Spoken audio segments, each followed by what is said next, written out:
Halo guys, cuaca bagus banget nih. Kalau cuaca bagus begini, enaknya tuh jalan-jalan, ngopi, ya kan? Kebetulan aku tuh tinggalnya di kota yang banyak turis, karena memang seperti pulau gitu loh, ya kan? Dan habis ini juga akan berbelanja dan juga ya kita harus pintar-pintar dan tahu kapan saatnya menikmati hidup. Kerja sih boleh, tapi kita harus tahu waktu ya. Jadi kapan saatnya kita menikmati hidup dan kapan saatnya kita bekerja. Jadi hidup itu bukan total bekerja saja, karena kita tidak pernah tahu usia itu sampai kapan ya kita hidup. Bahkan saat sekarang juga usia 50-an aja kita sudah banyak yang sudah terkena penyakit ataupun meninggal, ya kan? Dan kalau misalnya hidup kita hanya bekerja-bekerja untuk mengundang penyakit dan kemudian meninggal, itu sepertinya kok sia-sia belaka. Jadi hidup tuh kayak nggak bermanfaat dan kita juga tidak bisa menikmati hidup. Jadi kalau bisa hidup itu harus seimbang. Hidup harus seimbang dan juga harus tahu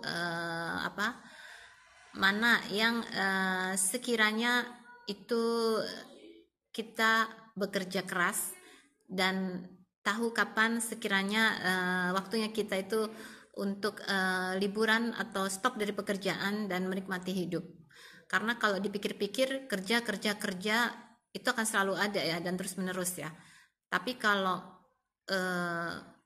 kita tahu bagaimana cara menikmati hidup dan cara membahagiakan diri kita sendiri, itu adalah harga termahal menurut saya. Jadi harga yang termahal itu bukan dari harga membeli suatu rumah atau membeli suatu restoran ya. Jadi bukan itu. Harga yang termahal menurut saya adalah bagaimana kita bisa membeli suatu kebahagiaan, suatu kenikmatan hidup yang bisa kita nikmati untuk diri kita sendiri.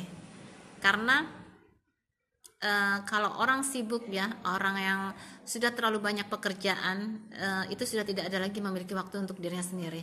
Waktu itu sangat mahal. Dan orang-orang seperti inilah yang mensakrifiskan kehidupannya demi pekerjaannya, sementara dia mengorbankan kehidupan pribadinya, mengorbankan dirinya sendiri. Ya itu tidak salah ya, itu sah-sah aja karena hidup adalah pilihan.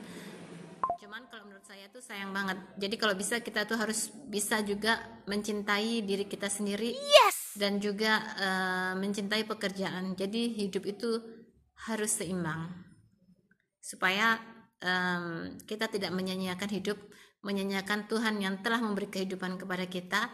Dan harta itu bukanlah segala-galanya dan juga bukanlah Tuhan kita.